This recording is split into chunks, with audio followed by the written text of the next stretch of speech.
الحمد لله رب العالمين، وصلوات الله وسلامه وبركاته على جميع الأنبياء والمرسلين، خصوصا سيدهم وأفضلهم إمام المتقين وقائد المجاهدين محمد وآله أجمعين، من الصحب والأزواج والقرابة والتابعين لهم بإحسان إلى يوم الدين. خوشكو برایانی مسلمانی بەڕێز و خۆشەویست، السلام عليكم ورحمة الله. ئێستا هاتووینە سەر ئاڵقەی سێیەمی بابەتی فراوانی بەرەو دۆستایەتی و هاوکاری نێوان مسلمانە. لەم ئاڵقەی سێیەمەدا دیارە هەر لەسەر کۆی بابەتەکە بەردەوامین و لەسەر تەوەری یەکەمی کە بریتی بوو لە ڕاست و دروست تێگەیشتن لە ئیسلام. لەم ئاڵقەیەدا لەژێر ناونیشانی ئیسلام لە قورئان و سونەتدا بەرجەستەیە و قسە و ئیجتیهادی زانایان تێگەیشتنی ئەوانە لە ئیسلام و خودی ئیسلام نییە. ئەمە ناونیشانی ئەم ئاڵقەی سێیەمەیە کە دەمێ بۆتان شی بکەمەوە. ئێمە پێشتر باسمان کرد کە بناغەی مسلمانەتی ڕاست و ساغ و چاک بریتێ لە ڕاستێگەیشتن لە ئیسلام. ئیسلام بریتێ لە چی؟ ئایا هەر شتێکمان لە هەر کتێبێکدا بینی و هەر زانایەک هەر قسەیەکی کرد هەر بۆ چوونێکی بوو بە ئیسلام لە خەڵم دەدرێ و بۆ ئێمە دەبێتە پابەندکەر مولزیم کە وەکو دینداری پیادەی بکەین ڕەشای بکەین؟ بەتاکید نەخێر. ئیسلام لە قورئان و سونەتدا بەرجەستەیە و لەواندا کورت هەڵاتووە. ئیسلام دوو سەرچاوی ڕوون و بێچەند و چوونی هەن. یەکەم قورئان فەرمایشتی خوا، دووەم ڕێبازی پێغەمبەر صلی الله عليه و آله وسلم. وەکو پێغەمبەر عليه الصلاة والسلام لە فەرمایشتێکیدا دەفەرمێ ئینەما هومە اثنان کتاب وهدي فأحسن الكتاب كتاب الله وأحسن الهدي هدي محمد صلى الله عليه وآله وسلم. ئیسلام دووشتە، کتێبێک کە بریتێ لە قورئان خوا دایبەزاندووە، کۆتا فەرمایشتی خوایە بۆ مرۆڤایەتی، کۆتا دواندنی خوایە بۆ مرۆڤایەتی لە ڕێی پێغەمبەری کۆتایی و محەممەد صلى الله عليه وآله وسلم، سەروەر و گەورەی پێغەمبەران. و دوای قورئان بریتێ لە ڕێبازی پێغەمبەر صلى الله عليه وسلم. ڕێبازی پێغەمبەریش بریتێ لە بە پلەی یەکەم بریتێ لە چۆنیەتی جێبەجێکردنی قورئان. بۆچی؟ چونکە پێغەمبەری خاتەم صلى الله عليه وسلم کە هاتووە بێگومان جگە لە قورئان شتێکی دیکەی پێ نەبووە. و پێغەمبەری خاتەم صلى الله عليه وسلم کە دەست بەکار بووە بە وەحی خوا، بە سروشێک کە خوا بۆی کردووە، پەیامێک کە خوا بۆی ناردووە، بەوە بەڕێوە چووە و ئەوەشی بە خەڵک ڕاگەیاندووە. جارێ ئێستا باسی سونەت و فەرمایشتەکانی پێغەمبەر و عەلەیهی سەڵات وسەلام و کردەوەکانی پێغەمبەر و دان پێداهێنانەکانی پێغەمبەر صلی الله علیه وسلم لە ئارەدا هەر نەبووە، تەنیا قورئان.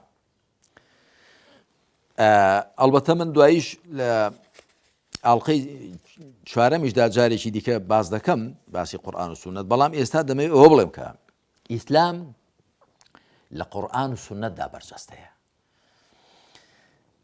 قورئان کۆتا فەرمایشتی خوایە بۆ مرۆڤایەتی.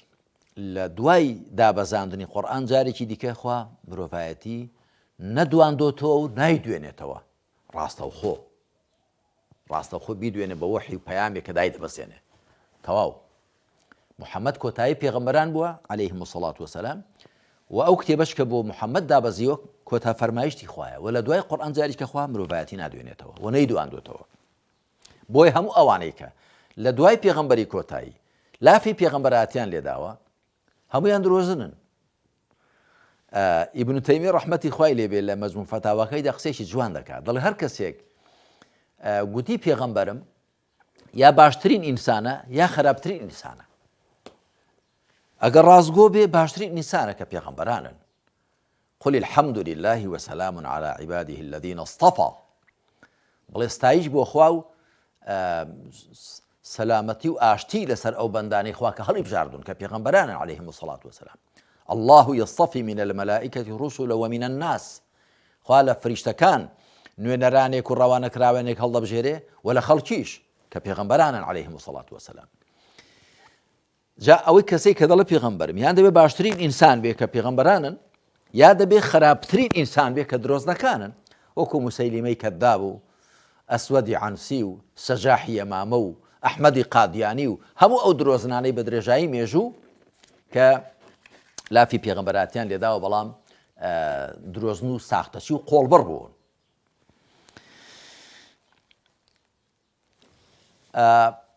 ئایا تێگەیشتنی زانایان، ئیجتیهادی زانایان، مەذهبە فیقیەکان، مەذهبە کەلامیەکان، فیکریەکان، مەذهبە تەزکیەیەکان و قوتابخانەکانی تەزکیەی نەفس و تەسەوف، هەروەها هەموو ئەو بەرهەم و کەلەپورەی کە زانایان بەرهەمیان هێناوە لە هەموو بوارەکاندا، چ لە بواری تەفسیردا، چ لە بواری ڕوونکردنەوەی فەرمایشتەکانی پێغەمبەردا عەلەیهی سەڵات وسەلام، دەقەکانی سوننەتدا، وەکو فەتح الباری ئیبن حەجەری عەسقەلانی کە صحیح بوخاری پێ ڕوون کردوێتەوە، وەکو شەرحی نەوەوی لەسەر صحیح موسلیم، وەکو هەموو شەرحەکانی دەکەی کتێبەکانی سوننەت، یا وەکو هەموو ئەو کتێبانی لە بواری فیقهدا، بەتایبەت 8 مەذهبە فیقیە نووسراوەکان کە زۆر کەس وا دەزانێ ئێمە 4 مەذهبی فیقهیمان هەن، مەذهبەکانی ئەبوو حەنیفە و مالیک و شافعی و ئەحمەد ڕەحمەتی خوایان لێبێ،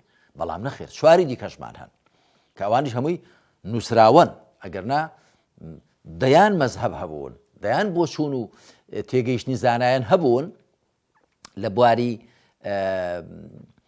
بواری فیقهدا، لە بواری حکمەکردەیەکاندا، بەڵام نەنووسراونەوە یاخود شوێنکەوتویان نەماون.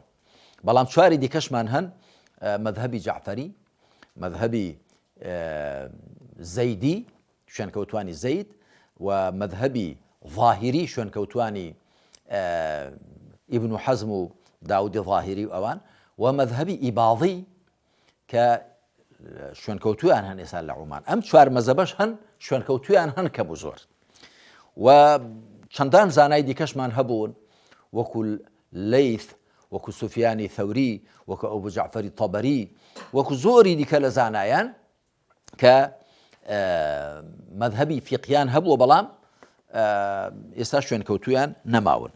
جا چ ئەوانەی کە مەذهب فیقیەکانیان بەرهەمهێناون، چ ئەوانەی کە قوتابخانەکانی پەروەردە و پاک و چاکردنی مسلمانانیان بەرهەمهێناون کە لە نێو وڵاتی خۆماندا دویان زۆر ناودارن، طریقەی قادری و طریقەی نەقشبەندی. قادری مەبەستیان پێ عەبدولقادری گەیلانیە کە عەبدولقادر بۆ خۆی نەگوتۆ قادر، چوە قادر صفەتی خوایە، عەبدولقادر. بەهەرحاڵ لە نێو کوردەواریدا ناوەکەی وا هاتووە. و نەقشەبەندیش دیارە شوێنکەوتوانی بەهاءەدین نەقشەبەند دامەزرێنەری طریقەی نەقشەبەندی و دوای زانانی دیکەش ڕەوازیان پێداوە، وەکو مەذهبی عەبدولقادری گەیلانی هەروە، ڕێبازەکەویش هەروە، و ڕێبازەکانی دیکەی پەروەردەکردنی مسلمانان زۆر بوون. هەموو ئەوانە و پاشان قوتابخانە کەلامیەکان کاتی خۆی ئەشاعیرە هەبوون، ماتوریدیەکان، ئەنجا هیدیکە هەبوون، هەموو ئەوانە لەکوێی ئیسلامدا خۆیان دەبینەوە، هەموویان بریتن لە تێگەیشتنی زانایان بۆ دەقەکانی قورئان و سوننەت. تەواو. چونکە ئەگەر بێت و ئێمە هەرچی لە بواری فیقهدا گوتراوە، هەرچی لە بواری تەفسیردا زانایان بەرهەمیان هێناوە، ڕوونکردنەوەی قورئان، هەرچی لە بواری ڕوونکردنەوەی سوننەتدا بەرهەمیان هێناوە، هەرچی لە بواری تەزکیە و تەسەوفدا بەرهەمیان هێناوە، هەرچی لە بواری عیلمی کەلام و عەقیدەدا بەرهەمیان هێناوە، هەرچی لە بوارەکانی کە بەرهەمیان هێناوە، هەمووی بە ئیسلام بزانین، 1001 ئیسلاممان بۆ پەیدا دەبێت. بەڵام ئیسلام یەک ئیسلامە، ئەو ئیسلامە کە لە قورئان و سوننەتدا، ئەوی دی هەمووی لێکدانەوە و تەفسیر و تێگەیشتنی زانایانە بۆ ئیسلام. وزانایان بنچینەیەکیان داناوە ڕەحمەتی خۆیان لێبێ دەڵێن ئەقوال العلماء يستدل لها ولا يستدل بها. قسەی زانایان بەڵگەی لەسەر دەهێنرێتەوە بە بەڵگە ناهێنرێتەوە. دەڵێن فلان زانایە وای گوتووە، وا لەو ئاەتە تێگەیشتووە، وا لەو فەرمایشتەی پێغەمبەر صلی الله علیه و سلم تێگەیشتووە. دەبێ بڵین بەڵگەی چییە؟ نەک قسەکەی بکرێتە بەڵگە. جا من خەفەت دەخۆم بۆ کەسانێک کە هەموو بیضاعە و کەلوپەلەکەیان لە تێگەیشتنی ئیسلامدا بریتێ لە قسەی زانایە. بۆ خۆیان شارەزای قورئان و سنت نین کە ئەسڵی دینەکە قورئان و سنتە. ئەوەی دیکە کە فلان زانا وایە گوت هی سەلەفە و هی خەلەفە و هی پێشێ و هی دوایە و هی ئێستایە هەمووی تێگەیشتن لەبارەی قورئان و سنت. بۆیە من وەکو برایەکی دڵسۆزی هەمولایەک ئامۆژگاریتان دەکەم، پێشەوەش ئامۆژگاری خۆمم کردو هی خۆم دووبارە دەکەمەوە کە بە تەنیا ئەوەی خوا فەرموویەتی و ئەوەی پێغەمبەری خاتەم صلی الله عليه وسلم فەرموویەتی و کردوویەتی و دانی پێداهێناوە تەنیا ئەوە بەدین دابنین، هەر ئەوە بریتێ لە ئیسلام. ئەوی دیکە هەمووی تێگەیشتنە لەبارەی ئیسلامەوە و هەمووی بریتێ لە ئەزموونی مسلمانان لە ئیسلامەتی و لە دینداریدا. جا چه ئەزموونی فیکری بێ، چه ئەزموونی فیقهی بێ، چه ئەزموونی ئاکاری و ڕەوشتی بێ، چه هەر ئەزموونێکی دیکە بێ، هەمووی ئەزموونە و تێگەیشتنە و حاڵی بوونە لە ئیسلام. بەڵام بە خودی ئیسلام داناندرێ. ئیمام شافعی ڕەحمەتی خوای لێبێ لەو بارەوە قسەیەکی جوان دەکات، دەڵێ كل العلوم سوى القرآن مشغلة وسوى الحديث والفقه في الدين العلم ما كان فيه قال حدثنا سوى ذلك وسواس الشياطين. قسەکەی زۆر جوانە. دەڵێ العلم ما كان فيه قال حدثنا.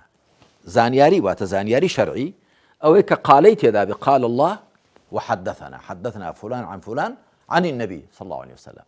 واتە زانیاری شەرعی بریتێ لە قورئان و سنت. العلم ما كان فيه قال حدثنا كل العلوم سوى القرآن مشغلة وسوى الحديث والفقه في الدين. هەموو زانیاریەکان جگە لە قورئان هەر سەرقاڵین. وسوى الحديث فرمايشتي پیغمبر صلى الله عليه وسلم والفقه في الدين تيجيشتن لدين لقرآن والسنة. دعي العلم ما كان فيه قال حدثنا. علم شرعي ويك أويت يدابي قال وتخواه هاي فرمو حدثنا فلان عن فلان وفرمايشتي پیغمبر صلى الله عليه وسلم. سوى ذلك غير أوهمي وسواس الشياطين.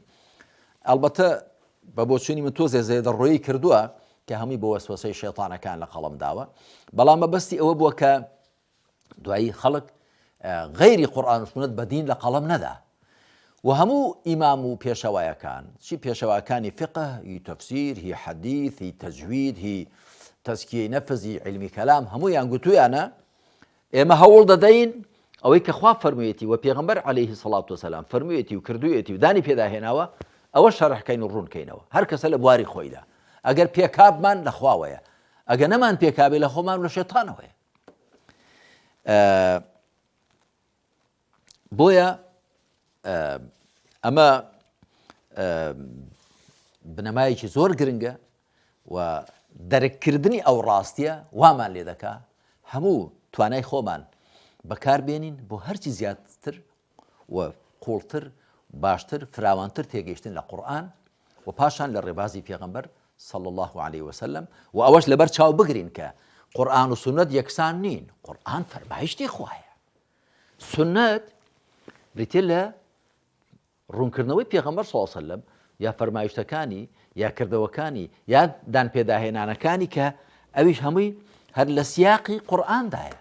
هەندێک کەس وا دەزانن کە پێغەمبەر صلی الله عليه وسلم خوا ئەرکی ڕوونکردنەوەی قورئانی پێسپاردووە، بەڵام وان نییە. ئەرکی ڕوونکردنەوەی چۆنیەتی کارپێکردنی قورئانی پێسپاردووە. ئەگەرنا ئێستا ئێمە دەبوو کە دادەنیشین وەکو چۆن قورئانمان لەبەردەستە دەبوو شتێکیشمان لەبەردەست بێ التەفسیر النەبەوی للقورآن الكريم. بەڵام شتیوان نییە. بەڵام ئێمە چیمان لەبەردەستە التەطبیق النەبەوی جێبەجێکردنی پێغەمبەر عليه الصلاة والسلام بۆ قورئان کە ئەویش پەیوەندی بەلایەنە کردەیەکەیەوە هەیە. بۆ وێنە نوێژ پێغەمبەری خاتەم صلی الله عليه وسلم نوێژی کردووە لەسەر مینبەر و فەرموویەتی صەلوو کەما ڕەئەیتمونی ئوصەلی، نوێژ بکەن وەکو چۆن منتان بین نوێژم کرد. هەروەها حەج و عومرەی کردووە فەرموویەتی لتەأخذوا عنی مناسککم، هەروەها پێغەمبەر صلی الله عليه وسلم نان خواردن فەرمێتی ئاوا نان بخۆن، ئاوا دابنیشن، ئاوا بەڕێدا بڕن، ئاوا بەرگ بپۆشن، ئاوا هەڵس و کەوت بکەن. هەڵس و کەوتی تاکی، خێزانی، کۆمەڵایەتی، سیاسی، جەنگ، ئاشتی هەمووی پێغەمبەری خوا صلی الله عليه وسلم ئەوەی کە قورئان فەرموویەتی خوا بۆی دابەزاندووە هەوڵی داوە لە دووتوێی ڕێبازەکەیدا پێشانی ئێمەی بدا. وەکو من لە کتێبی پێناسە و پێویستی و گرنگی ڕێبازی پێغەمبەر صلی الله عليه وسلم ڕوونم کردوتەوە، هەروها لە ناویلکەی قورئان و سنت وەک ڕوح و جەسەد تێکەڵکێشن لەوێدا ڕوونم کردوتەوە. لە ڕاستیدا مەتنی ئیسلام و ئەسڵی ئیسلام قورئانە، بەڵام دواییش پێغەمبەری خاتەم صلی الله عليه وآله وسلم پێشانی داوین قورئان لە لایەنەکردەیەکەیەوە چۆن جێبەجێ دەکرێت و گومانی تێدا نییە هەندێک شتێکی بۆ ڕوون کردوینەوە بۆ هاوڵان خوالیان ڕازی بە کاتی خۆی کە ماناکەی ناڕوون بۆ بۆیان بۆ ڕوون کردوونەوە. ئەگەر نا قورئان بەگشتی ڕوونە، تیلکە ئايات القرآن وكتاب مبين، تلك آيات القرآن كتاب وقرآن مبين. واتە ئەوەی خوا بۆ پێغەمبەری خاتەمی دابەزاندووە چ وەکو خوێندراوە، چ وەکو نووسراوە، چ وەکو قورئان، چ وەکو کتاب ڕوونە و ڕوونکەرەوەیە بەگشتی، بەڵام گومانی تێدانێت کە پێغەمبەر صلی الله عليه وسلم لایەنەکردەیەکەی بۆ ئێمە ڕوون کردوتە چۆن جێبەجێ دەکرێت. هەروەها هەندێک شتیش کە تەموو بژێکی بەسەرەوە بوو بێ بۆ هاوڵانی بەڕێز خوالیان ڕازی بێ بۆی ڕوون کردوونەوە. لێرەدا دێنە کۆتایی ئەم ئاڵلقەی سێمە. خوا تەوفیقمان بدە هەرچی زیاتر پابند بین بە قورئانەوە و پابند بین بە ڕێبازی پێغەمبەرەوە صلی الله عليه وسلم و جگە لەو دوانە بە دیندان نەنین بەڵکو بە تێگەیشتن و ئەزمموی دینداری زانان و پێشەوان دابنین. صلی الله على محمد وعلى آله وصحبه أجمعين. الحمد لله رب العالمين.